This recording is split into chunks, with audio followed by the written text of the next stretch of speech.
Epic Gaming Night is sponsored by Tasty Minstrel Games. Make sure to check out the Tasty Minstrel podcast on iTunes, Google Play, and Stitcher. This podcast is made possible by the support of patrons like you. Thanks for your support.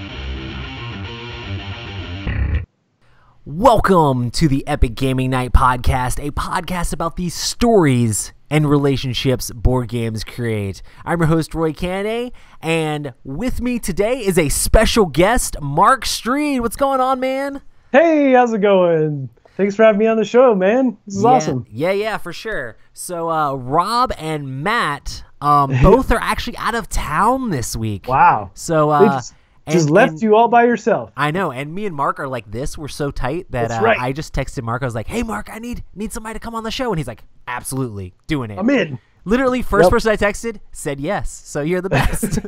That's awesome. So I love hanging out. This is a lot of fun. So. Yeah, and I think this is probably like your fourth or fifth, maybe even more than that time coming on the show. Maybe more than that, yeah. So, no, this is great though. But I don't think we've done one, just you and I. I think this is the first time. It's been quite a while overall. So yes, true. So how are you doing? Doing super awesome. You know, just hanging out, working like 53-hour weeks at work. It's been a blast, man. Yeah. But hey, they showed me my paycheck, so I'm just like, okay, that's fine. That works, yeah, right? Of course. Absolutely. Awesome. So, have you been playing anything? I've been trying to play stuff. I've been talking about it on my show on the podcast that I played a bunch of Pokemon with my kids, and we're still doing a lot of that, like just collecting cards and building decks and playing different games. We recently had the Recon convention, which is like a local con that I had, and we played a bunch of really cool stuff there. That was really awesome, and but yeah, I want to hear from you. What else have you gotten to play, man? Oh my gosh. So most of my stuff has been all prototypes, right? Because I'm sure. Dice Tower previews, right? So I play a ton, just an absolute ton. I did get to play, I have the final version of Reckoners. I'm really excited about playing that. Trying to think if there's anything published. Gizmos, played that a bit. Yeah, that's one of those games that every single convention I go to, I'm just like, have you played Gizmos yet? I just find people and ask them if they played Gizmos yet. If they say no, I say, we're playing right now. And I just teach them how to play because it's super quick and super simple. I've talked about it on the podcast so many times, but that's one of those games that right now, like I just keep putting it in front of everybody just to play with them. I played with my parents. Absolutely. I played with all of my gaming friends. It's just been fun. It's fantastic. I love just the building around it, how the marbles work. It's really cool. It's just basically just like a combo maker, It really is. That's what it is. It's a combo maker. I like that. Let's coin the phrase now. and it's kind of funny because I'm a very thematic game player. Like I like theme. Too. I like games that tell stories. Like there's not really a story in Gizmos. There's not really anything crazy like that at all. But the thing is, like mechanical. it's very mechanical. I mean, that's basically the game. Is you're trying to build these mechanics that can help you build your special science experiment, so you can win the contest. In that way, it is thematic, right? Right. I mean, the theme fits what you're doing, but it doesn't feel like, oh my goodness, I'm actually building this machine. But the cool thing is that, like, I love these like super lightweight, quick playing family Euros.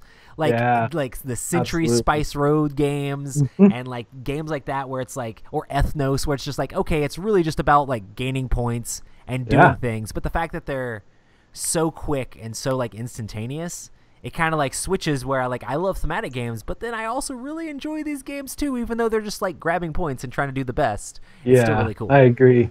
That's the thing. It's what's so crazy is that I'm a huge thematic gamer also. But I love abstracts so much. I really do. So it's such a weird combo, I guess, to like a lot of people give me that, what?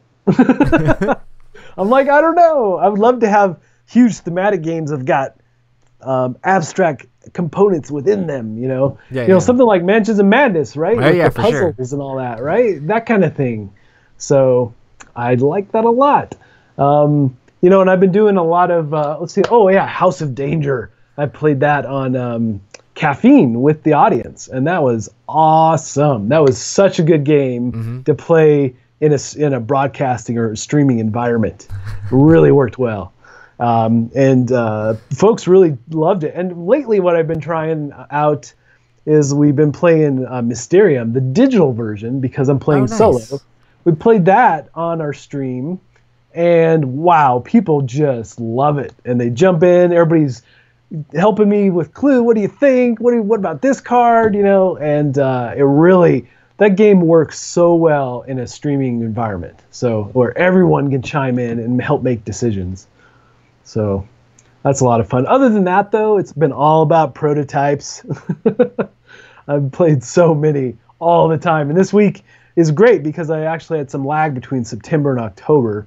So this week I'm getting the early October games done. And then I'll be in good shape for the first week of October, which will be nice. Dude, that's awesome. So you said a little bit about Caffeine, and you do these streams quite often on Caffeine. Yeah. And I don't think a lot of people out there, I mean, I know a lot of people know, but not as many people as other platforms know about Caffeine or like what your connection with that is. Can you tell us a little bit about like your streaming on Caffeine and the games and stuff you play? Absolutely. So Caffeine, it's caffeine.tv. They're brand new, and so brand new that their software is still, in pre-production beta stage. It even says on the website, pre-release.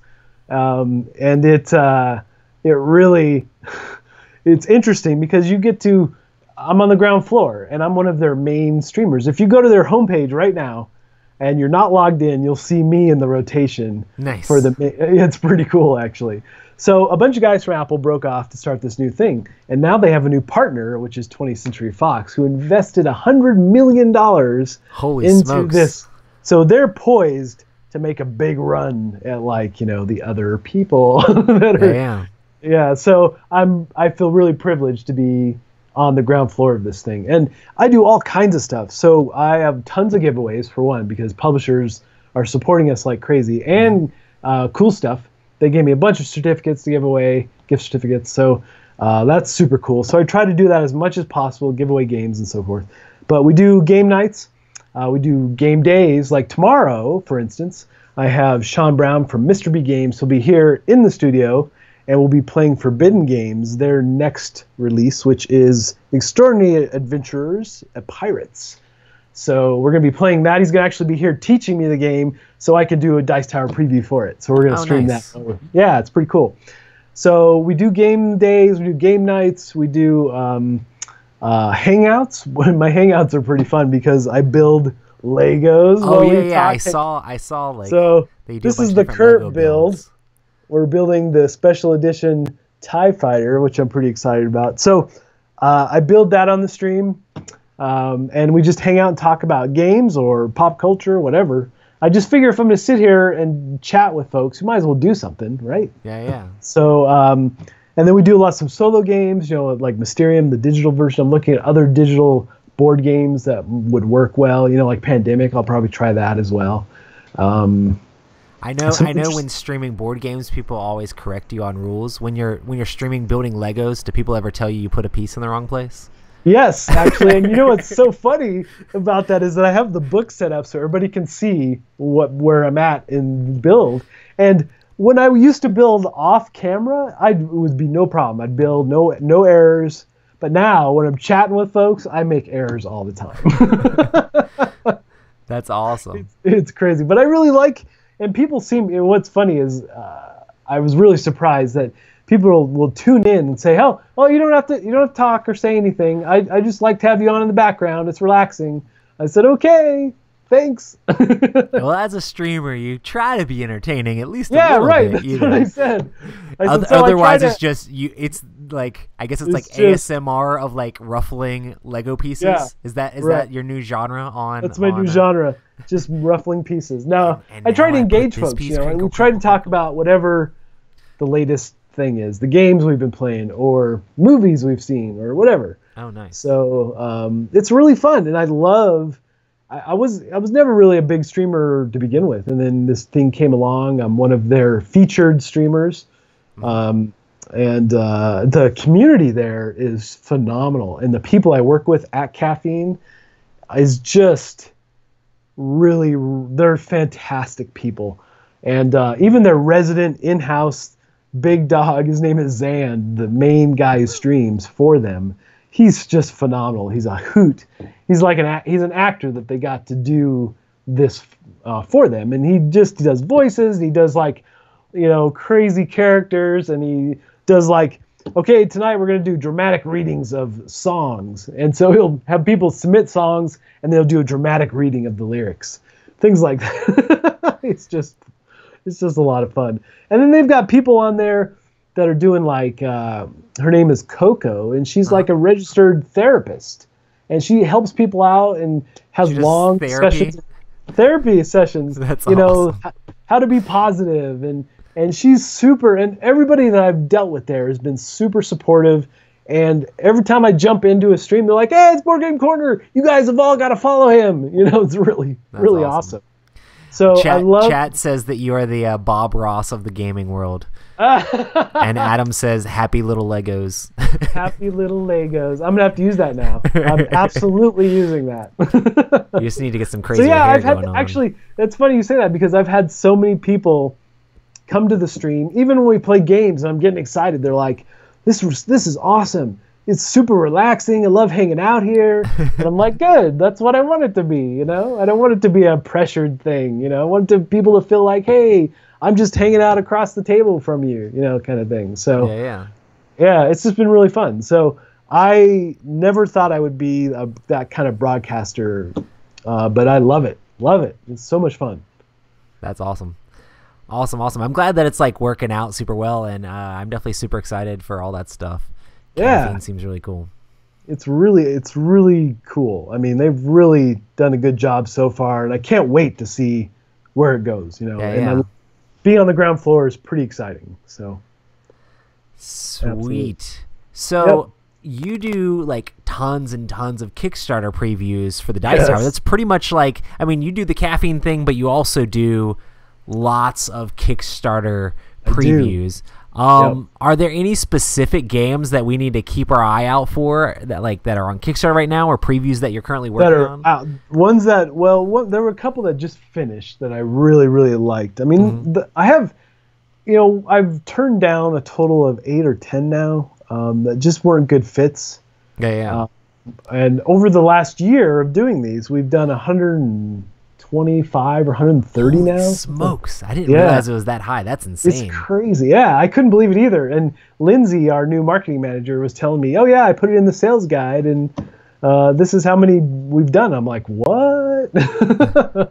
It's just, when you're just working week to week, you don't even think about how they're accumulating, right? Yeah. But I really liked, let's see, what's still up? Let me think. The one that's doing backer pledges still after the fact is Miremarsh, and I really like this game. It's got your goblins, and you're trying just to be the worst goblin. Like, you're doing all the bad things that the heroes don't like, right? Nice. So and you're doing all the pillaging and robbing. And it's really food. At its heart, it's a dice checker, but with a board game wrapped around it. It's really fun, really fun. So, and they've got amazing miniatures and monsters. They've introduced a bunch of new stuff for it, and I really like that game. So go check out Miremarsh for sure. And we just did, Ann and I. She was in town, and we did. I can never get the name right. It's it's gonna drive me crazy now. It is here. I gotta pull it up because I gotta get this. Gotta get it right. Hold on. All right. So it is something Machina Arcana, something like that.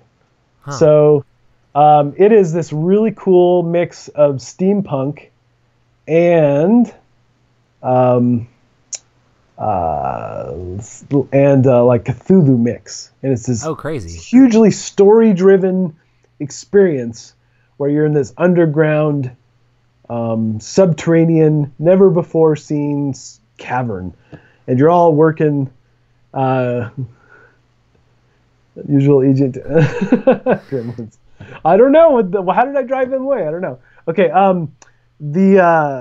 The game is really cool because it's hugely story driven, and you're working collectively through the dungeon to do whatever that scenario is. And there's chapters, and there's even like a chapter book that you flip cards up, and it looks like you're moving through a story, and it's telling you what you have to do in this next section of the story. And there's on the back of the next card, as you flip it up, it's like artwork related to that chapter. Yeah. It's really well done. And this is like version 2 of this game, and it's like they're streamlined the rules. They've cleaned up a lot of the graphics. Just beautiful. And I don't know if they're going to add miniatures, but it just standees, and it doesn't even need miniatures. The standees are fine. The game is so rich and story driven that you don't even care about not having miniatures. So that's one that I think that one is just finishing up. If you take a look. That's awesome. Yeah, it is an awesome game. I really enjoyed it. And anytime you see in these previews when I talk about something that I liked about the game, I'm not just, they are paid previews, but I genuinely like the things that I'm talking about. Yeah. It's not, and we try to, and there's not every game is going to have something awesome, right? But I feel like there's always something good to say about the game in some fashion. Maybe it's just the artwork. Maybe just the artwork is well done, right? But in general, we have not really had like a terrible game. And the ones that looked to be terrible, that's part of that 8 or whatever that. Yeah, right. That's part of the 8 or 10. Because we had one game that was a roll and move with a 4-sided dice, and I said, no, let's not do this. So. So those are a couple. I'm trying to think if there's any others that are still up. I did this one called Welcome to the Jungle, and unfortunately it's not funding well at all. Oh, that sucks. But the artwork is amazing, and it really has this, it has one of those what you would expect to see like in the Milton Bradley game. It's got a spinner, but the neat mechanism around that is that there's territories. You're trying to take over the territories, and then when you take over a territory, you're trying to elevate the territory by using resources to bring it to a level of kingpin. And once you do, you own that territory. And so no one can steal it from you at that point. But the spinner involves, as you spin it, you could lose all your resources. You basically go bankrupt. Or you could get more resources or more money. But the neat thing is that there's quadrants on the spinner, and everyone, including you, can bid or bet on where you think the quadrant the spinner is going to land, and you can double your money or resources. Oh, nice. So, and then when you have territory disputes and you battle it out, there's like 10 cards or 15 cards you draw, and you get to keep 10, and you do this battle system with the sets of cards, and 2 people are battling it out. But everybody else can bet on who they think the winner's going to win. So everybody can have a stake in the game. So you're not just over here sitting going, oh, I don't know what's going to happen. I'm just going to, you actually are engaged. You're like, it's no, like go. Jungle gambling in the jungle. Gambling. But it's really, I thought it was really fun. So I'm surprised that it's not doing better. It's one of those things where I'm always like, wow, I really thought that game would do better. I genuinely had fun playing. So with all these games on Kickstarter, like there's a lot. Like it's a whole bunch of games. Do you think like sometimes games just suffer from like consumer exhaustion, or just like too many, like the timing is wrong with like, oh man, there's this other big Kickstarter, everybody's backing that, and they're thinking about how much money they're gonna have to pay once that Kickstarter ends, if like theirs is like right after that or like right at the same time as that, like, and how would a publisher like try to figure out how to like tread those waters, So that seems part like of very dangerous waters to tread. Yeah, it's very dangerous, because part of treading that water is that they come to me and they say, how's your queue look? Where do you think, if I want to release the campaign on this date, what do you think? And I'm like, well, I've got these 3 other games and one is really big. I would wait. And typically they're great, thank you for that feedback. And they do wait. And then we find a better spot on the calendar for them. And we've done that more like a handful of times at least. And it's really made a difference for people doing that. And then now, we're heading into the holidays. So even people we've got a bunch of campaigns in October that I'm working on. And I'm really leery even about October. I'm starting with October, people are looking for Christmas gifts. Stuff to put under the tree. You stop thinking about buying things for yourself and you start thinking about buying things for other people. And then hoping that they're going to buy you this thing that's already published that's out there. Indeed. So I try, October was impossible. People are like, oh, we're going to get our last thing in before the holidays. I'm like, okay. But, November is thinner, and then December, I've got like one person asking. But then I've already got people talking to me about January, February, and March next year already. So, and one person even about July of next year. So people are definitely starting to plan a little bit better, which is nice. And often it's pretty interesting how after we've done so many of these, and they come to me and say, oh, we're going to do a campaign on this date. And I'm like, oh, I don't think I can fit you in. Yeah. It would be a really tight, and they're like, oh, okay, we'll move our campaign. What would be a good date? I'm like, really? You're going to move your campaign just because I can't fit you in? So that happens as well, which it's flattering. Yeah. I like that they are trusting what I have in the queue and what I might know about what's coming up. So.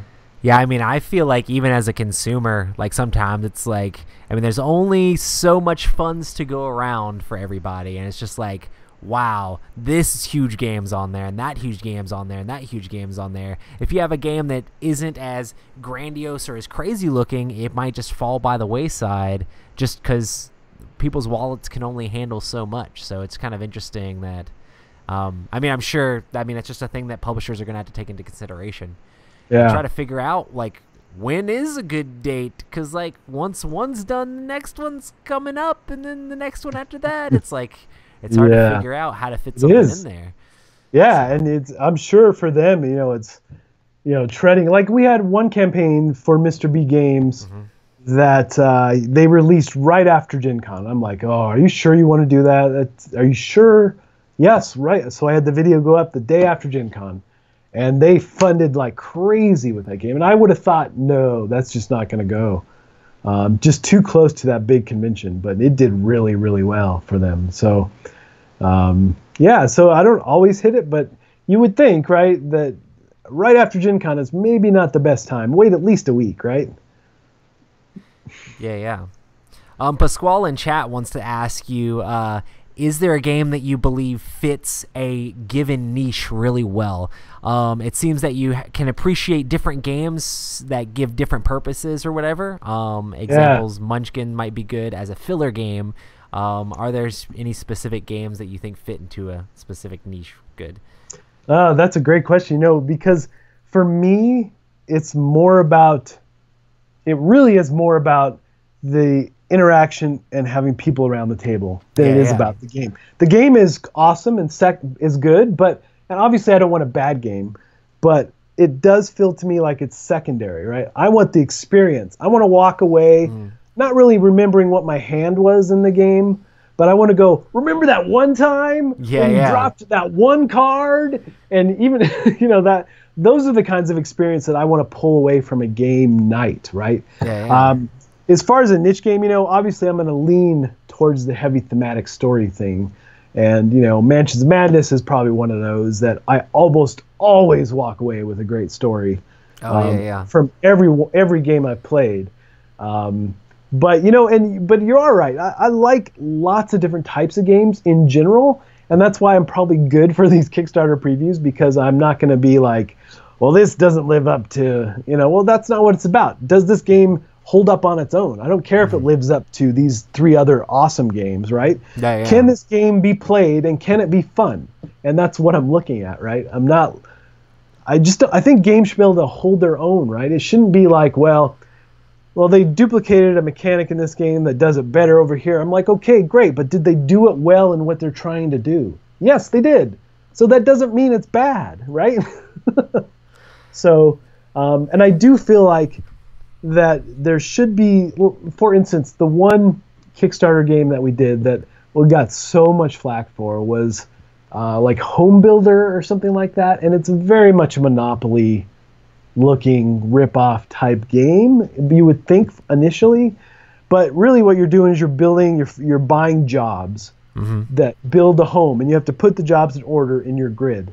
And if you don't have them in order, if you have a job out of order, then people can steal those jobs from you, those contractors. And we got a lot of flack over this game because they're like, the hobbyist gamer was very adamant about how dare you cover this? And I'm like, wait a minute, guys. This is a chance to bring in a new audience because it was in partnership with like HGTV in Canada. Oh, and yeah. a big host on their show was part of this. And I'm like, shouldn't we be inviting, if this game sucks in some of those people who are not gamers, like I put it in front of my dad who isn't a gamer, but he loves construction. And this game was like, wow for him, right? That's so awesome. Just because you're a D&D player and you think this game is the worst thing ever does not mean it's the worst thing ever. For everybody, yeah. I mean, people definitely have different tastes in games, and I feel like there's different games out there for different people. I mean, there's certain games that I know I would never put this in front of this certain person because it's just not going to be their thing. And there's certain games that people wouldn't put in front of me because they know it wouldn't be my certain thing. So, exactly. I mean, people are just going to like different things, and it's cool that the hobby has grown to the point where there's something out there for everybody. There's something out there that anybody will like, and it's cool that people are trying to expand and explore those different areas of different things people might like, especially when they do a different genre, like, hey, home makeover or something crazy, Right, and it was totally a unique thing, and the production quality of that game was off the charts. They did a phenomenal job. And is it a game for me? No. But the fact that I could get my dad to play a game, I'm like, yeah, this is great then. I'll play because he never plays. And it's something that he could totally relate to, right? And I like that. And I think it was a good opportunity to try to bring in a new audience, for one, for the HGTV group. Oh, you mean there's a whole world, a whole network around board games? I just thought, and then it was so disheartening to see so many hardcore gamers just slam it, and this isn't hardcore enough. Yeah. So those kinds of things make me sad, because we should be more inviting or more accepting to new players and people who aren't into those high-level games. We got to get them there maybe, but this is a great way to start them perhaps, Nice. Darth wants us to say you're not a real hobby gamer until you stop telling people they're not a real hobby gamer. No, I'm just kidding. That's awesome. I mean, the fact that some people don't call other people gamers, like, oh my goodness, you're not a real gamer. Like, everybody I know plays games. Maybe it's just me, but everybody I know enjoys some sort of game. Like my grandma likes crossword puzzles, and my other grandma loves Scrabble and bridge and things like that. My mom loves playing all the Candy Crush games and just the occasional board game and things like that. Like, people enjoy games, and if you find the right one for everyone, I mean, just because they don't enjoy the same kind of game you do doesn't make them any less of a gamer, Right. So I don't think you have to be a professional Twitch streamer who plays Fortnite every week, every day to be considered an actual gamer, It's like, you guys play board games. That's not a real game. That's not a real game. If you ask specific people, there's always going to be somebody that's like, oh, you're not a real gamer. Or it's like, maybe you're not as hardcore at Candy Crush as this person. It's like, oh, you're only level whatever at Candy Crush? Psh, you're not a real gamer. So, totally. And I had a guy jump into my caffeine stream, and he was obviously a big video gamer. Yeah, yeah. And his comment about the board game, I can't remember what we were playing, but he's like, board game? That's like watching paint dry or watching a documentary. And I said, okay, well, you're glad to go do those things. Bye. I think just as people in general, we should just be more accepting and open, especially if we want to see the board game hobby grow. We should just be inviting to everybody and try to find those specific games that you feel like that person would like. Because if they like this, I mean, you don't have to try to mold the person into your tastes. But you can still find things that bridge your tastes together and play and enjoy each other's company. And I feel like that's what tabletop gaming should be about, is the relationships that board games can create. It's awesome. It is. And that's why I'm in it. Because if I just was in for the gaming experience alone, I'd go play video games, right? Were you prepared for the rant that you triggered, Darth? Good times. That's all. That's awesome. Yep. So yeah, for me, the gaming is awesome, but truly, it's secondary. I like the experience and being with everybody. You know. Mm-hmm. So I did want to ask. So you've played. I mean, you said how many? Like 100 something different videos of these previews that you've done. Yeah. I know you probably don't want to like naysay any specific ones, but if you had one to pick of your favorite preview, like this is the game, like you love this game, like this game went into like your top games of all time, is there a specific game that you've previewed that everybody should have on their radar and check out because you love it? Absolutely. The Reckoners. Nice. Yeah, this one came out at Gen Con, right? Love this game so much. And it has that, it's a cooperative game, and it has that kind of pandemic feel to it that you can get overrun, right? If you're not careful, if you're not working together to do the right things. And just because there's a piece of armor or something that you could use for your character doesn't necessarily mean that you should, because if you give it to this guy and he's already got something that can combo off of it, you're like, yes, let's do that. You know, you really do have to collectively work together really well to win that game, because things can go wrong really fast. And the other cool thing is that I was not a fan of the books before we got the preview. So we got the preview, and I'm like, oh, there's a whole series of books. So right before we started the preview or started filming, like the week before, I started the first book, the audiobook, and blew through it. I loved it. Couldn't stop listening. And that game is totally the first book in the series. That's awesome. They nailed it thematically. They nailed it in every way. The story, just that game really conveys the essence of that first book. It's just fantastic. They did such a good job. And you can tell that the designers at Nauvoo are just passionate about the story and the books, and they poured their love of that into the game. And it really, really shows. So it is fantastic. It's just such a good game. Do you think it's a game that you need to be familiar with the source material to enjoy it, or you'll get more enjoyment that too, if because you do? Do right. That's a great question. So you do get more enjoyment if you know that first book. But my co-hosts Randy and Ann, they don't know the books at all, and both of them love the game. And Ann loves it so much she bought her own copy. And has she listened to the book now? No, not yet. Still has not. I keep bugging him. You got to go listen to the book now, you know? So, but yeah, so everyone that I've shown it to, regardless if they know the books or not, have enjoyed it. So that's awesome. And I believe Tom really likes it as well, but I got him to read the book as well. So he has all that knowledge about the story. Oh, that's awesome. I did notice that the production quality on that game looks ridiculous. So. Off the charts. It's amazing. And the first book is called Steelheart, and it's about the essence of this story is that folks across the planet get superpowers, and pretty much unanimously, anybody who gets powers has become evil. So instead of superheroes, they're called epics. And there's a whole the Reckoners. Not associated with Epic Gaming Night. We're not epic villains. This is true. The Reckoners are just regular humans with lots of tech, and their job is to find the weaknesses and exploit them in all the epics.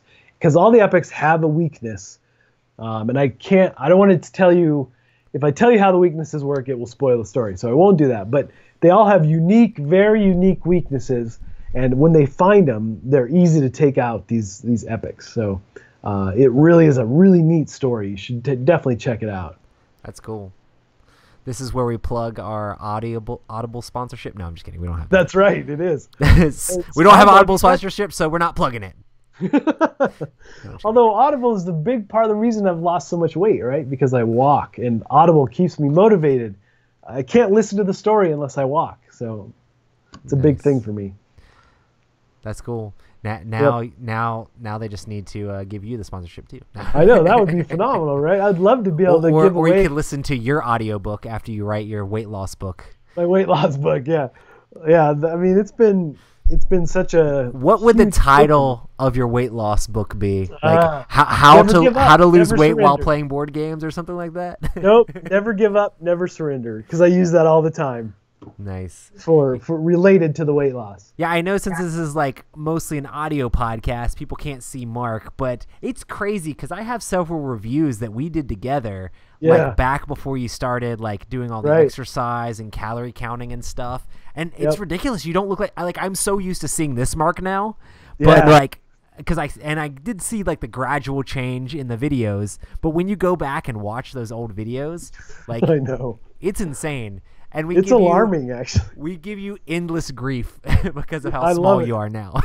I love it. It's great. You know, the thing that's funny is that I had people who would follow me in the videos, and every time, it is a Galaxy Quest reference. Absolutely. Never give up, never surrender. Yeah, for sure. But people would follow my videos, and then like 10 videos later or something, there'll be dramatically more weight gone, right, or something. Yeah. And they'd be like, hey, great job, but are you okay? You're not sick, right? And that would be like the #1 comment on all my videos for a while. Wait, you're okay, right? Our thing used to always be like, Mark's half the man he used to be. Yes. And the other half was the half I loved. Come back, Teddy Bear Mark. No, I'm just kidding. Actually, a lot of people have said that. It's pretty funny. Yeah, no, I don't want to ever be that guy again. It's kind of funny though. It's like, how could you get mad for people making fun of you being so skinny? You can't. Like, oh my goodness, Mark, you're so skinny and so fit. It's like, oh, stop, guys, stop making fun of me. Even though we do like drink milkshakes in front of you and stuff like that. At when we did our live stream thing, I was like, hey Mark, you ordered because Mark and Tom were like giving each other crap back and forth about weight loss stuff. I was like, Mark, you order this milkshake and you can just take like a spoon of it and I'll drink the rest of it because I'm just gonna drink milkshakes. Yes. But anyway, and so just to play a joke on Tom, and then Mark ordered the milkshake, and Tom was like, "Mark, what are you doing? What's going on?" Although what's cool throw is it all away.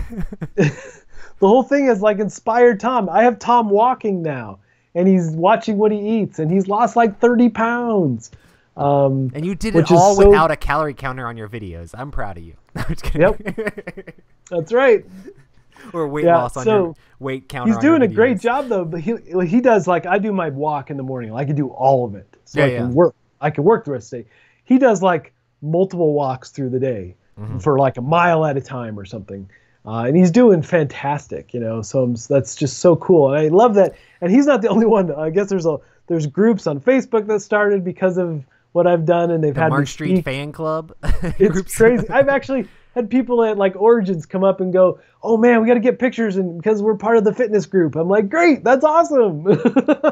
That's crazy. They're gonna start having, because I mean, you've done like different like speaking things. I know you did like a Kickstarter one at Gen Con and stuff like that. They're gonna start having you do like weight loss speaking things at board game conventions for board gaming. Yeah, we'll do like a fitness class or something. That's awesome. I'm just waiting for like the aerobics video to come out. Yeah, right. Like, it'll Why be not? Great. Walking off the pounds with Mark Streed. Walking off the pounds. I actually thought about doing that while I tune in my caffeine and just have it up while I'm walking and talk to people. And hey, this is what I do every day, kind of thing. You should be watching on your phone and walking too. Dude, exactly. Maybe get a whole group doing that'd be awesome, actually. Okay, guys, you ready for the walk this morning? That'd be pretty fun. Yeah. So, and then I do a rambling segment for Blender, which I don't do every time, but I'm trying to hit different places in Colorado as I do go on hikes or walk around and do different, cool scenery things. Yeah. But I do that, part of my walk. And hey, check out this cool place. And we talk about board games while I'm walking around, so it's pretty cool. That's awesome. That's awesome. Yep. Cool. So, so you do the Kickstarter stuff, and I know you've done tons of different different segments on a bunch of different Dice Tower things. What are the ones you're currently doing? I know you do Blender and things like that. What's all your segments currently? Yeah, so on Blender, I've got Ramblings, which is that roaming segment that I do. I've got Thinking Inside the Box, which is game inserts. And then I've got a corner chat when I can corner somebody and talk to them and do an interview. That's all part of Blender? That's all part of Blender now. I'm not really doing, let's see. Oh, no. I'm doing for the crowdsourcing or crowd surfing. I do a recap. Just like, hey, these are the games that we've done previews for that are up right now. Go take a look. And did I see a thing where the whole like crowdsourcing thing was gonna start like being live or? Yes. So Tom does it live. So all his stuff is live, and the rest of us have recorded bits that they throw up in between Tom doing the live bit, and then we all try to be on chat as much as possible to respond to folks. So it's kind of sort of live, sort of not. That's kind of cool though. It is. It's pretty neat. So I think it's going to continue. I think it's working pretty well. It's kind of cool that like during your segment, you could be talking in chat to people about your segment that you sent in. Are the segments still the same length as they were before, or are they a little bit longer, or it's still just like, now here's a snippet from Mark Streed. Yeah, I think they're about the same. Cool. So actually, yeah, I know. My segment depending on how many games we've recently done, right? So sometimes my segment's only like 2 minutes. Sometimes it's 6 minutes. But Tom, I think Tom's stuff, it's live, so he does do some interaction with the chat. So maybe the show's a little bit longer than it was. Yeah. But especially Robert and I try to be in chat for every one of those. As much as possible, anyway. But yeah, I think it's working pretty well. That's awesome. Yep. So I could see doing more shows like that. It could be interesting to do some more live, where you're interacting with the audience and then it's recorded for later. So. Cool. Hey, I see a game behind you that I like a whole lot. Have you gotten a chance to play Heroes of Land, Air, and Sea yet? Oh yes. Mine is still in shrink. What? I know. So this is part of what I'm prepping for caffeine. That I'm going to be opening. I've got a ton of games over here. I'm going to be opening and showing them off. Games that we're going to get to the table. And like in December, I'm trying to keep the Dice Tower previews to a minimum so we can do a lot of game days and play a bunch of stuff on caffeine. So that's awesome. Heroes of Air and Land Sea is going to be one of those. Western Legends is going to be another. We're going to do Zombicide Black Plague, or not Black Plague, but Horde, the new Green Horde. Nice. We've got all the Tiny Epic games, all their new versions of the Tiny Epic games. Oh, sweet. Yeah. We're going to do those. And I've got from Forbidden Games, we've got some stuff. Railroad Rivals.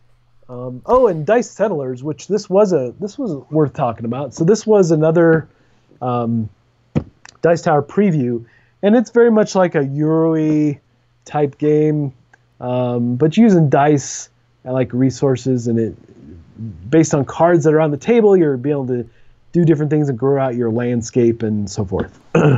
But this is finally, I got my first, other than the Reckoners, which is production. This is my second production copy of something from a preview, and I'm going to be doing follow-ups. I'm going to do a recap or something like that, call it, where I come in and talk about, okay, here's the production copy. This is what's different. Look how they improved it from the prototype, do some comparisons, and then just finally give it kind of like a real score, or actual review score. Nice. What final thoughts? What do I really like or what I don't like, or did they improve it from the prototype? Things like that. So that's awesome. Yeah, that's going to be a fun series. I know, speaking of the Tiny Epic games, we both put up a preview of Tiny Epic Mechs here recently. We actually got to play that together at Gen Con, which is kind of cool. We did. We struggled to play it together. That was the learning game. Indeed. But I was like, hey, I mean, we could kill two birds with one stone by learning the game together right now, especially since Anne was there. And did she end up doing the video with you too? No, she didn't. She ran out of time and then had to head back home. But gotcha, we played it again, so had a better feel for when I shot it on my own.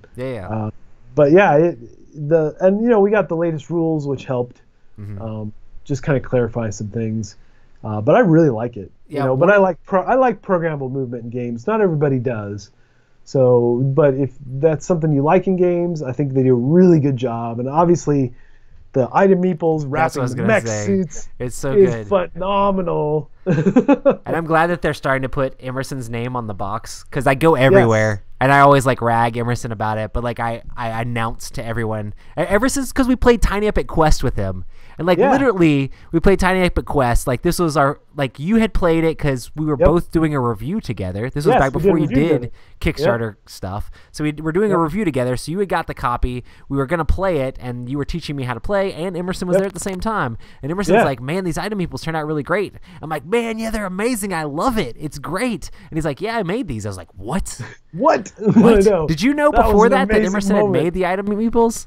Yeah. Did you actually know before that game that he had made those? You know what? He had hinted to me that he was working on something with meeples. So when I got the game, I kind of put 2 and 2 together, and then I cornered him and I said, did you work on these? He goes, maybe. And then when we were playing, he confirmed, you know. So.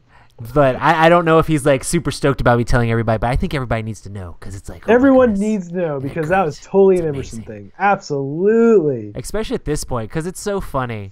Like, I mean, we're both really good friends with Emerson, and it's funny because like at Gen Con, when I first started doing stuff with the Dice Tower, like I had random people coming up to me and being like, oh man, I love your reviews, I love Favorite Game Friday, and Emerson was like, man, doesn't that like feel great, like you're like a superstar, everybody's coming talking to you. I'm like, nah man, it's like, no, whatever. Now if you walk with Emerson, everybody's like, oh, Emerson Matsushi, I love Century, I love Splendor. And it's just so funny. It is so funny. And I'm like, haha, who's the rock star now? It's you. Yeah, so, it's you. It's just so much fun. It's just cool to. I love that. And you know what's funny too is that I feel like the designers in general just don't get enough of that, because it's hard for people to even recognize who they are, because like with us, we're on video in front of people, we do a bunch of different stuff, and then when you get in those specific situations, people are like, oh, I recognize that guy's on those videos for the Dice Tower or whatever. My favorite was when Blood Rage came out. I was in the CMON booth hanging out with Eric Lang, and these people come up, hey Mark, can you sign our Blood Rage? I said, really? I said, sure. And you're standing there with Eric. You want Eric to sign too, right? Okay. I said, he designed the game. Oh yeah, could he sign too? I was gonna say, I don't think that happens to Eric as often as other people, because Eric's pretty. I mean, if there's one hot designer right now, Eric's pretty hot. So absolutely. So that was a really fun moment. And then he, in turn, at Origins this last year, flipped it on me. And so we had our own, we had our tokens, right, that Mike made for us. And so I gave Eric one, and he stops his whole line that's waiting to talk to him. He goes, hold on, folks, hold on. And he takes the token. Mark, you have to sign this for me. I'm like, what? So I signed it for him. And while he holds up the line, it was pretty funny. Nice. Yeah, that's one of the things I love about the board game community, just like getting to know more people, and like, I don't know. I mean, people might be like, oh, you guys are reviewers, and like, oh, like you're talking with all the publishers and designers and stuff like that. Shouldn't you be a little bit more separate? But like, personally, like, this is the reason that I have the podcast, and the reason that I have enjoyed doing so much stuff, because it's just cool to get to meet and hang out with these people and just like get to build those relationships with all these cool gamers of all different sizes, whether they publish games or make games. It's just, I don't know, it's fun learning about what people do and like being able to interact with all sorts of different people, Absolutely, for sure. And on top of that, like, every single fan that comes up, it's still just as important to me to like be able to meet and hang out with everyone too. Like, Dice Tower Con was some of the best fun we've ever had, because we had that crazy scavenger hunt, and we had like our crew of guys that were doing it, and Ambi, who was wrecking everything. But it was just so much fun to be able to hang out with people that were hardcore enough, like fans of the show, to be like, oh my goodness, like let's do this and this, and like we played so many games with everybody. It's fun, like people that I'm sure you probably feel this a lot, but it's like there's all these people that come up to you that know a lot about Mark Streed. They're like, I know Mark Streed. I know you like this. I know you've done this weight loss. I know you like these games. You've done these previews. They probably know like a lot of your inside jokes, but you don't necessarily know them yet. but like that friendship is already there because they're Already friends there. with you 100%. They're friends Yep. with you. You just don't know them yet. And it's kind Right. of cool to get that experience of now learning about them, you know? It's like, Yep. hey, you're already a friend of mine because you've seen all of my cool stuff. You listen to my podcast, you watch my videos. Now tell me about you. Like, what do you like? What games are you into? It's just really cool to be able absolutely. to interface with the community in that way. Yep, I love that whole interaction, especially for the first time when people come up and they might feel a little nervous or whatever. I'm like, no way, come here. You know, it's just I want people to feel engaged. I want them to feel that they're important, that they're never bugging me, especially at a convention. Stop me, say hi. You know, you're not bugging me. If I'm in the middle of something, I'll say, hang on, just a minute, I'll get right with you. You know, it needs to be. I like that it's super open and that we're super accessible. Is what I think is really an awesome part of the hobby, as well as being media people, right? Yeah. I think it's really cool. And I mean, in what other industry do you like automatically have a thing that you like in common that you could just sit down and do together? Because like if you're an actor, it's just kind of like, oh, cool, thanks for liking my movies. Like you don't have that same interface back and forth with someone. But if you're a board game reviewer or a designer or a publisher, they're like, oh man, I love your games. You can be like, let's sit down and play one. Let's play a game together. It's absolutely, it's super cool. Yeah, I like the question in chat was pretty cool. Let's see here. What designer and/or game reviewer was the most physically surprising to you when you first met them? Well, the thing for me, Emerson. So this was crazy because first time I met Emerson, my very first Gen Con, somehow I got left at the Dice Tower booth alone. I was the only one there, and I'm like, this is my first Gen Con. I don't know, you know. And Emerson came up. And he's talking to me about like he knows me. And I'm like, oh, hey, he obviously had watched our early stuff. And he was very excited. And then he's like, wait, where's Randy, my co-host? Oh, he didn't come. And it didn't even click with me who he was until after he left. He left, and I'm like, Emerson? Oh, no way, that was Emerson! You know? So it was this whole kind of like, wow, because I knew him from Volt. I had played Volt a bunch. And at that time, that's the game I knew him from. So that, for me, was one of the most surprising, like, oh, man, I didn't even know who he was at all, and he came and found me, which was pretty crazy. It's kind of weird for me because, like, I actually make it a point to, like, try to I don't know if it's, like, a weird thing, but I make it a point to try to figure out, like, if I'm a fan of a designer or, like, publishers or things like that, or like other reviewers, I try to make it a point to actually figure out what they look like. Like, oh my goodness, I'm going to this convention. Let me try to see like, okay, who's this person? Who's that person? Or I watch a lot of videos too. And people will have like interviews with different people and stuff like that. But it's kind of crazy. I mean, there's definitely situations where I've been like, oh, don't you know who this is? They designed this, this, and this. And I'm just like, I don't know how I was supposed to know that, but that's cool. I love your games. Cool. So, I know, right? It's just like when you get to meet a lot of these designers, they'll just introduce you to other designers. And they're like, this person is this person. I was like, I know them because of, and they're like, oh, they designed this, this, and this. I'm like, oh, I love that, that, and that. So it's amazing how the networking, how fast it travels too, right? Because Mike Fitzgerald, who's did all the Mystery Rummy games, and he moved to Colorado, and now we play games like monthly and hang out. And he came up and he did baseball highlights and now football highlights that is just finishing up on Kickstarter. He came up and borrowed my studio so he could talk about football highlights and do his own little video for it. That's cool that I'm available and can do that, and that Mike Fitzgerald came to my house. That's amazing. Yeah, that is awesome.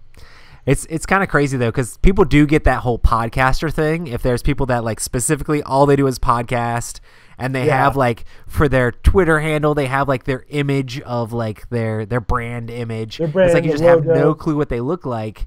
And I've had those situations where like you're not really sure what someone looks like, and you hear their voice and you recognize the voice, but you're like, that's what they look like? I never thought. Yeah, that's so true. That's what they look like. That's crazy.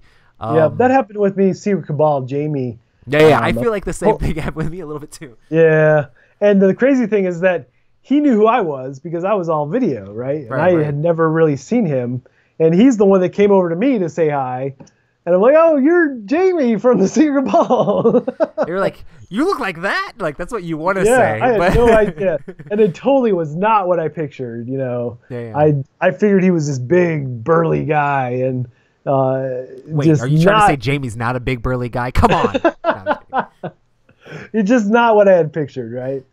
So, yeah, there's definitely that surprising moment especially when you hear the voice and you're like, oh my gosh, you're Jamie. Yeah, I feel like we're so deep into it at this point that, like, we see pictures somewhere. We see everybody has video content now. So it's just everybody has video content now. It's kind of so interesting. It's easy to, especially like if you're going to convention and you know certain people are going to be there, like you said, I try, if I've met a designer before, I try to find a picture of it so I know, like, hey, you know.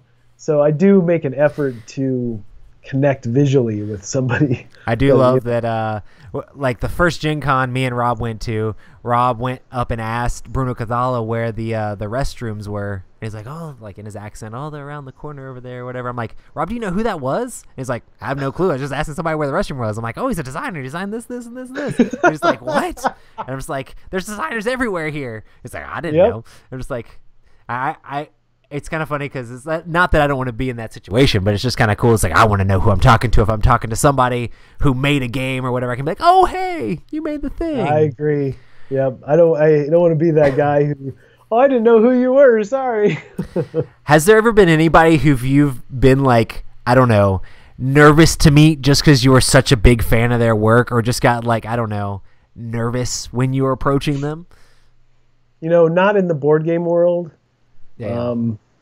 That hasn't happened, but I think part of that is because in my previous life, I was a photographer, even before I was in the tech industry. So I went from photographer, tech industry to board gaming. And what's funny is that I was the guy behind the camera, and I worked for a small publication called Fan Clubs Inc. Yeah. And so you had to meet lots of stars. Yeah, so we did the magazines for Star Trek. We did Lucasfilm Fan Club, Star Trek Official Fan Club. We did Back to the Future. So because of this, I got to be on set for Next Generation. I was on set for Back to the Future Part 2. I was on set for Star Trek 4 when they filled up the Paramount parking lot with water to make it look, so when they did the water scene. So yeah, I mean, I met a lot of these actors, and so I already had this experience of like, what as a kid I would have been, my 12-year-old self would be freaking out when I met these people, right?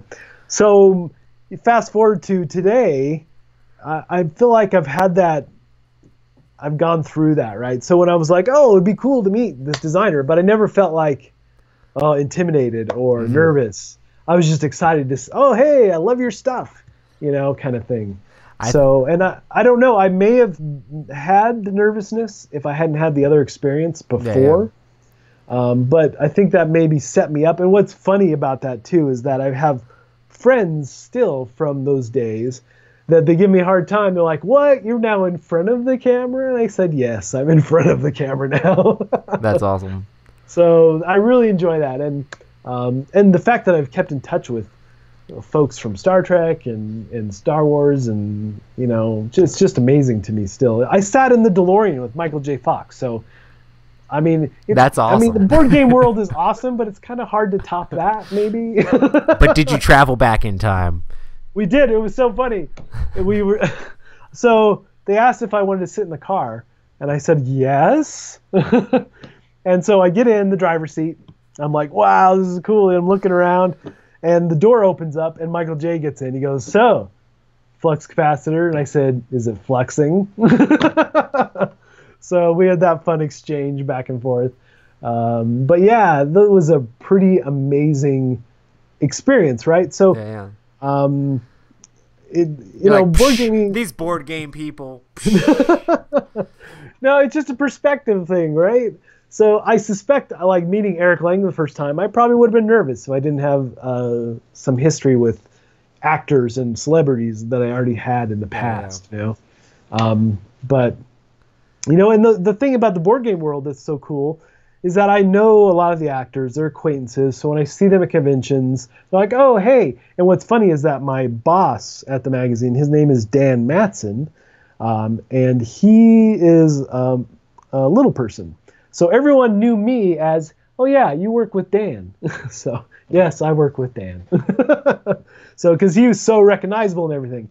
And what's fun too is that fast forward again to today, Dan is publicist for Ashley Eckstein, who is the voice of Ahsoka Tano in Star Wars Rebels, Star Wars Clone Wars, all those animated series. And because of Dan, again, my kids grew up knowing her, and it's pretty awesome. So it's having that celebrity experience, right, beforehand probably prepped me for this role that I'm in now. So, and it also, the thing that also it prepped me for is that I know too many actors that are celebrities who, when people come up to them, they just dismiss them. I've seen that too many times. I am never, ever, I don't care what I'm doing, I will always make time for people. So. Yeah, for sure. I mean, I feel like that's definitely a point. I mean, I've had those people come up to me and be like, oh my goodness, I'm so nervous to like meet you. I'm like, what? I'm like, guys, I just like record videos in my garage. Come on, it's okay. Yeah, it's okay. Like I really want to hang out with you. I'm just a guy with a camera.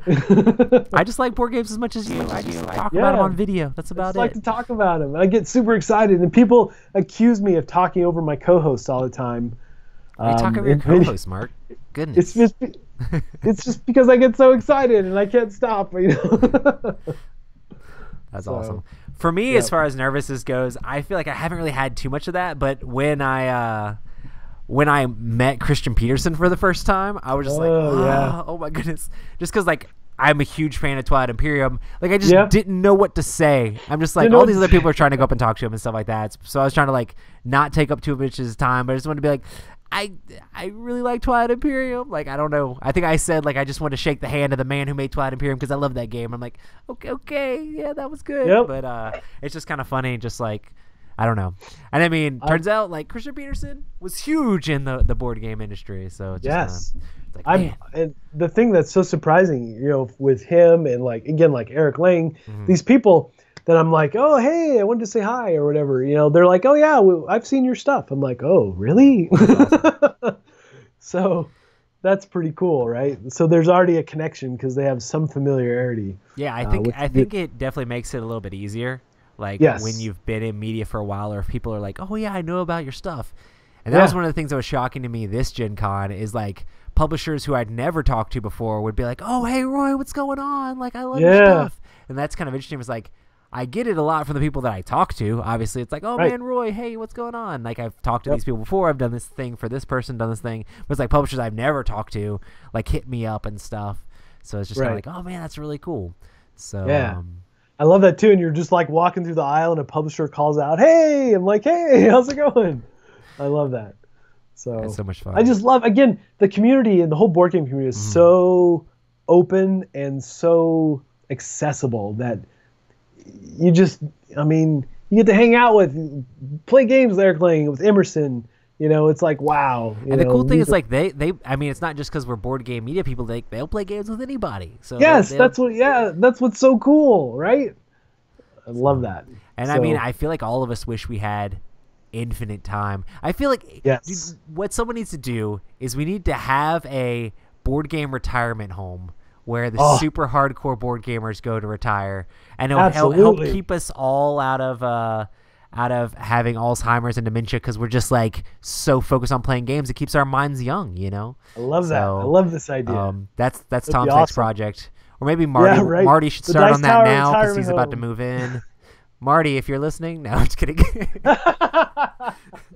Oh, just kidding, Marty. Well played. I love you guys. Well played. But yeah, some people can warm it up for us as we wait to get in. I mean, hey, Mark Streed, your job is to survive long enough for me to move into the retirement. No, I'm just kidding. Indeed.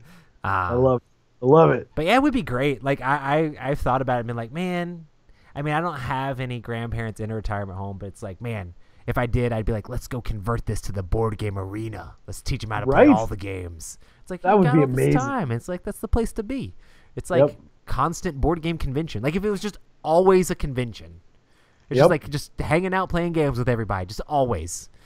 And then I feel like maybe you just go eat food. You have a cafeteria at the board game convention where all of the food that you pay is already paid for with your housing. You know, it's like, okay, this is the best. I feel like we should just make that happen regardless. We should just find a retirement home and start converting folks over now, right? I know, right? I mean, it would be so easy with everybody with the collection. It'd be great. Yeah. Everybody listening to this podcast is like, where has this conversation gone? They're now talking about wanting to retire into a retirement home. Come on. Don't act like you don't want to be there too. We're going to have to get a huge facility because when they're like, okay, Tom Vassell moved in and like that's right, all these designers moved in. And it's like, wait, all the fans and all the people that like, love board games too are going to want to move in. They just wanted somewhere to play games together. And it'll help keep everybody young and help keep everybody like mentally focused. Because, I mean, retirement homes are cool, but it's literally like, oh, you can go out and like sit on the patio and you can sit in the rocking chair out front and you can sit in the parlor and talk to your friends. Why not sit in the parlor and play board games? Board games. So heck, we'll just convert a big convention hall. Like it should be a thing. I feel like I don't understand why it's not a thing. It's like everybody. This is like your end goal. It's like to go there. Yep, I love it. We should totally do it. I'm in. I'm in all the way. Nice. Hype. Yep. Awesome, man. So anything? Any games you're super excited about upcoming? Oh man. So. I don't know how much you know about this, but what do you think about Corey Konezka's new game, the whole Discovery game that they're taking the stuff that they did with Keyforge, but implementing it into a board game itself. I'm a huge Corey Konezka fan, so I'm just like, I mean, Mansions of Madness. Well, he did the original Mansions of Madness, and then of course Battlestar Galactica, and he did the expansions for Twilight Imperium. So I'm just a big fan of like his stuff. So I'm just like, what is he gonna do on this crazy Seventh Continent-ish board game that every single box is different? That's exactly what I thought about. First I heard about it, Seventh Continent came to mind. Totally. Yep. So but maybe I'm it won't take 40 hours and a million deaths to get through one scenario. Right. I mean, I love Seventh Continent, and I think it's great. I don't have a copy of it, but I played my friend's copy enough to be like, Seventh Continent, that's a game. It's a real big game. That was my favorite thing we did on the Dice Tower stream this last year, playing that game. So I played it with Tom and Melody and Bonacore. Yeah. All of us played, and it was the thing I had the most fun on the stream. So that's awesome. That game, I love the storytelling and all the different things and grabbing the card and trying to, get a magnifying glass on it and see what you can find. There's just so many neat things about that game. That's awesome. Yeah, it's definitely a crazy game. Like, you guys had the morning shift, so we were cold out of sleep when you guys were playing that. I know. They made us stay up. How late did we stay up? Did we stay up till like 5 playing games? I think so. I think the best part about that is like the like super late shift was like when Jason came in, and it was like me and Rob and Jason, and I love Jason. Jason's hilarious and fun, but Rob was just like, I don't know how to deal with this right now. It was just so much fun. I was like, let's play Flip Ships, let's do it. Yeah, and dude, it was kind of funny because like a lot of people were like, man, Flip Ships was like the best part of that whole stream. And I was like, what? Like literally, we just added that in because we weren't gonna start Fallout at 4 a.m. in the morning. No way. Yeah. Especially when I had to teach it. But yeah, that's awesome. Yeah. So what do you think about this whole Discovery game that Corey's coming out with? I like the idea. The whole concept of this unique game. I love the concept. I love the idea. I'm just worried about the execution, right? Oh yeah, for sure. You know what I mean? That's the thing. It's like the next level Legacy, right? It's like we did board games, we had Legacy, and now we have this next thing above it is what it kind of feels like to me. Every game is different, like Keyforge, every deck is completely different. It's crazy. I just don't, I'm worried about how sustainable it is though, right? Yeah, I wonder, I don't think it's not made, like these unique games are not made necessarily for people to just buy a million copies of them and try to get as many as they can, because you can't collect it all. Like that's the thing, is you can't. You'd have to have every copy because every copy is different. But it's kind of interesting that your experience with a game could be different than someone else's experience. Like they're gonna have to have those algorithms tight. Did you play any Keyforge yet? Yeah, I mean, I got the demo, right? That's all. I haven't played. I can't say. I've played several full games with like friends, and then I played with Sam, and I played with different people before. And I don't know. I really like the fact that it's almost forced to be casual, because it's like you can't. You literally can't go out there. I mean, you could try to get the best deck you possibly could, and you could buy several decks to try to do that. But honestly, it's just buy a few decks and just play. Just play. So it's kind of interesting. That's what it's all about.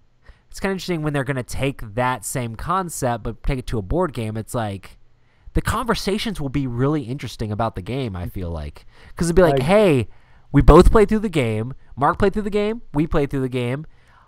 How are these different? What happened? Yeah. Be like, okay, this is the story of what happened in our game. All these crazy things happened. And Mark's like, my game was completely different, because it looks like there's different terrain types. It's like, oh, mine was out in this like grassy like area and all this stuff, and we were like going down in caves, and you're like, well, mine was in like the icy tundra and we were climbing mountains.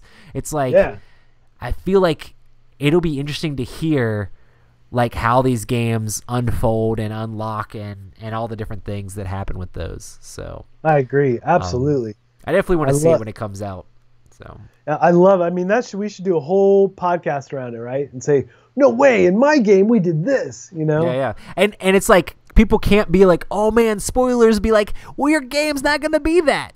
So your game is literally, it can't. Like I'm sure there'll be lots of crossovers. Like, okay, you could get the same event card, you could get the same like piece of terrain that had this cool thing on it or something like that. You could unlock that same item, but there's probably tons and like thousands of items and thousands of combinations of this stuff, where it's like your game can't be the same as my game, because that's just the way it's made, which just is so like. The computer algorithms and the printing process that they have to go through to make these games just seems so crazy to me, man. There's got to be so much sorting and so much stuff, and like it's intense. It's one of those things where it's like, I don't know that other people are going to be able to follow in the same area that Fantasy Flight and Asmodee are doing this.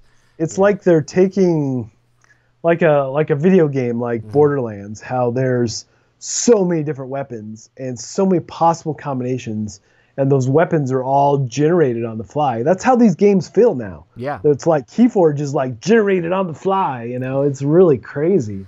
I love it. I mean, Keyforge has like a pool of like 400 something cards, but then there's like variants in those cards that the computer algorithm's allowed to change. And Richard Garfield's also hinted in there's just like other cards in there too. Like you could literally be the only person in the world with this copy of this card. That's amazing. Which is crazy. That's amazing. Interesting to think. Love. I mean, I don't know how much you know about like computer generated stuff or like neural networks and stuff like that and AI. Yeah. I'm like, the next step is for them to just program an AI how to make the cards. And because I mean, Fantasy Flight knows what cards are in the game currently. The next step is for Fantasy Flight to program the AI that makes the cards. They're like, these are the rules to make the cards. Then you open up a deck, and no one knows what's in your deck. Would be phenomenal, right? No one knows, and it's crazy. Like, it would be so awesome. The AI stuff is kind of super interesting. I don't know if you've looked into it much, but just like the neural networks and the way these things work is crazy. Yeah, it is. It's funny you say that, because I have a buddy who he's one of these guys that went to college when he was 12, and he was a chip designer at AMD. And when he was working at AMD, he designed some of the core chips for both the PS4 and the Xbox One. And he was working on both systems, and neither company knew each other was using AMD. So he's one of these crazy smart guys, and now he's left AMD and he's totally going into this whole AI field. So he gives me all this information about what he's learning, where he's going, and I'm like, wow. So we talk about how we could use that in board gaming all the time. It's super cool. It's crazy because, like, I mean, they've done it for plenty of like AI, like video game stuff where they make the AI play the game thousands and thousands and thousands. Like they've done it with Go, they've done it with chess, they did it with Dota, which is like an insanely complex game. And it's like, it's kind of interesting because they had the best Dota players in the world play against the AI. The AI smashed them by using strategies that people have never seen before. But now the pro players are emulating some of the strategies that the AI is using. They're like, these computers played so many games and they knew the game so well, they were coming up with these strategies that are better than anything we've ever thought of. It's just interesting when computer programs are coming up with intelligence that humans haven't thought of yet. It's just Skynet, kind of creepy. And I mean, I don't know. I've listened to several podcasts with like Elon Musk and stuff like that, and how he talks about it as doom and gloom, and then like he's like, "Oh man, I've come to the point where I'm just like, it's gonna happen." Because I mean, it's just crazy. There's so much stuff. I'm sure it'll be super useful, like in the short term. You know, like there's so many things we could use it for. But it'll definitely be interesting. Like the new iPhone is supposed to have like a neural network processor in it. Yeah. So it's like it's supposed to get smarter over time. That's kind of the interesting thing. Crazy. So we show off our new phones. But yeah. Ex Machina. There you go. iRobot and Ex Machina. Absolutely. So that's the thing, is when the AI can start creating their own bodies and robots, that's when we got to look out. They're going to be scary. Yeah, no doubt. Then it's Skynet time, you know. Duck and cover. Yeah, exactly. Hey, it's not a flamethrower. It's not an Elon Musk flamethrower. It's specifically not a flamethrower because he can't call it a flamethrower and ship it overseas. Yep. If you haven't listened to the like Joe Rogan Elon Musk podcast, it's actually pretty crazy. Like I've listened to it like 4 times now. I was telling Emerson, I was like, man, I'm listening to this Elon Musk podcast, and like the cadence of how Elon Musk talks and like the way he talks about things, it reminds me of you, Emerson. It must be like a super genius thing. It's like, holy crap, just you saying my name and Elon Musk's name in the same sentence is like amazing. I'm like, you guys are just smart. I don't know what to say. That's right. But it's just very thoughtful speech, you know. Yeah, you nailed that, because that's true. Emerson, it's the same cadence. Absolutely. Yeah, it's just like you pause, and like this, like Elon Musk is actually a pretty funny dude, and Emerson's hilarious too. So it's kind of like these are the kind of jokes Emerson would tell. I don't know. Yep. Just kind of fun. But yeah, man, the whole AI thing and the fact that like AI could make, like, if there was a super AI, it wouldn't be made by humans, you know.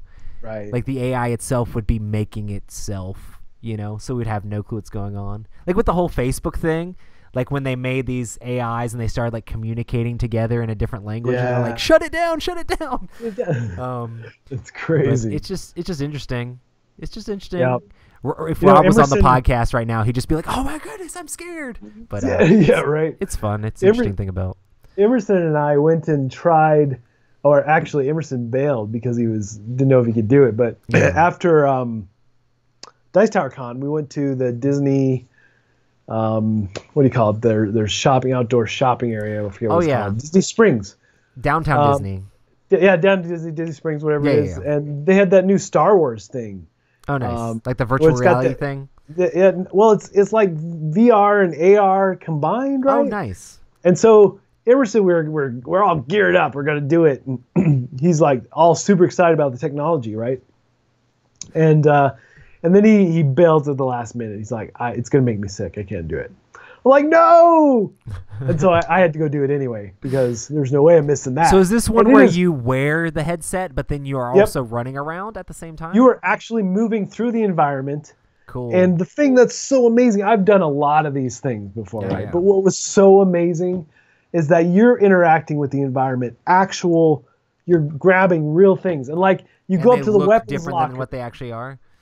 Yeah, I never actually flipped my goggles up, right? Yeah. So I never looked at what they was without the goggles. But oh man, we go to the weapons locker, and they're like, grab a rifle. I'm like, really? And so you reach in, and you're like, oh my gosh, I'm really grabbing a rifle, and you're holding something, you know. And they tell you, okay, there's a bench in the back of the shuttle. Sit down. I'm like, oh no, sit down. Okay, and you're actually sitting on a bench, and you're interacting with the droid that's here to the left, and you're actually touching the droid and K2SO comes over and you're trying to break into the station and he's like, use this code. And you're like, oh, I can really push these buttons. and you get in the elevator, and there's levers, and you actually activate the elevator, and you step on a walkway that you swear it's moving. You swear it's moving. And you feel heat from the lava planet coming up below you, from below you. It was the most realistic experience. And obviously there's still some funny graphic things happening here and there, but you know, I was just truly felt like you were sucked in that world. And when Vader shows up, you're like genuinely going, oh my gosh, it's Vader. You know, it was just phenomenal. That's crazy. And the fact that they have like actual physical objects that you can feel, where it's like you reach out, you see it, you reach out, but then you also feel it. It's like, whoa, what? Yep. Huh? And the suit you put on, right, and you're fighting stormtroopers. So when they're shooting blasts at you, you actually can dodge. But in one instance, I dodged and the blaster hit me on the shoulder. And you totally felt like it hit me on the shoulder. It was amazing. So yeah, awesome. I mean, so when we left, I was like, Emerson, how could you miss this? This was amazing. So that's crazy. He said it would make him sick, and he would have been miserable. Motion sickness. Motion sickness. Yeah. And I was like, I was ready. I could have gone 10 more times. It was that. That's awesome, man. Yeah, I'm sure like that sort of stuff's just gonna be even crazier. It'll be. I don't know. It'll be so interesting when like AI gets to the point where you can pretend like you're playing around the table, but then like with Tabletop Simulator already has like AI modes where you can like reach out and grab the things and manipulate it and stuff. It'll be interesting to see how this hobby reacts to the whole like augmented reality and virtual reality stuff. So I have a Dice Tower preview coming up that's going to be looking at a game that uses AR. Nice. So it's a war game, and it's just, you know, battling back and forth, it looks like, but you actually put on your goggles with your phone, and you can still see across the table to whoever's there, but all your pieces are actually engaged. It looks like that's awesome. Star Wars battle chess kind of stuff. Kind of like what Eye of Vengeance was trying to do for the PlayStation back in the day. Right. Nice. Yep. So I'm excited. And, you know, the game, I don't know how good the game is really going to be, but visually, the AR thing and how unique that is, I'm like, yeah, we got to do that as a Dice Tower preview because that's really awesome. Cool. Yeah, I feel like a lot of these games are like, man, they need to do that with a really good game, you know? Like have that going on at the same time so they can push each other together, you know? Yeah. So I think they keep having, like, you have the tech people that are like, let's do this technology. And then you have, like, designers that are on a completely different side. They're like, we don't have any clue how to do that technology. Right. Like, the people that are coming up with the amazing technology just need to get with the like design studio and be like, you design the game, we'll design the graphics. Let's come together. And then they could just make something insane. We need to do it for Imperial Assault. That would be amazing. Dude, yeah. I mean, there's so many good games you can do that with. Like if Summoner Wars had like 3D characters coming out of the table, like that sort of thing would be insane. You know? It would be amazing. Yeah. Yeah. I mean, there's so many great games. Yep. Sign me up for that. Cool. Well, we've been doing this for quite a while now. Yes. I do want you to shout out and tell everybody all the things you're working on and where they can check out all your stuff. Yeah. So definitely Dice Tower previews. We even have a whole playlist called Game Previews. So check that out. We have a ton of new stuff coming in October from all kinds of publishers. Some big publishers. We have some stuff from Monolith coming in November that we're working on. So pretty excited about that. We've got but the games are so varied. I've got like dungeon crawls and like arena type games. And I have this one called Dead Sprint where you're literally trying to outrun the zombies before your fellow players do. And you're like pushing each other down to get out of the way, things like that. So it's mass chaos and mass take that. It was really fun. So lots of stuff there for the Dice Tower previews. Definitely keep an eye for that. Check me out on Caffeine. It's caffeine.tv/boardgamecorner. It's that simple. Just go to caffeine.tv first and you can sign up. It's super easy. So I do a lot of stuff there, a lot of giveaways, so you don't want to miss out. So that's really cool. And of course, social media. You can check us out, Board Game Corner on Twitter, Facebook and so forth. So, and Instagram as well, although I'm more active on Twitter than anywhere else really. But I do try to post to all the different places. But yeah, those are kind of the main things. And especially looking at towards December, with Caffeine, we'll probably be doing a lot of game days over the holidays. So definitely keep an eye out for that. And I hope to be giving away a lot of cool stuff. So awesome. Well, thanks so much for coming on the show, Mark. Yeah, it's definitely been a fun having you on, and I always love hanging out and having you on the podcast. So me it's too. great. This is awesome. And man, anytime you need help, I'm here. So awesome. Rob's gonna be like cheating on me with Mark Streed again. I see. I wanted you, Rob. We miss you. That's right. We miss you, Rob. Awesome. So we stream these Tuesday night at 9 p.m. at youtube.com/Epic Gaming Night. We want to say thank you so much to our amazing patrons on Patreon who help pay the bills for us to do this podcast and just help pay for all the expenses. If you want to help support Epic Gaming Night, make sure to check out patreon.com/Epic Gaming Night. Also, make sure to check us out on Twitter and Instagram at Epic Gaming Night. We post lots of things we're excited about in tabletop gaming, from Favorite Game Friday to what games we're playing, or if I'm painting miniatures, whatever, all sorts of different stuff there. And then also make sure to check out my stuff on the Dice Tower as well. I help with Throat Punch Lunch, and then also do lots of Favorite Game Friday, and try to do reviews occasionally as well. So make sure to check all that stuff out. So thanks everybody for joining us. Yes. Bye. Later. Bye.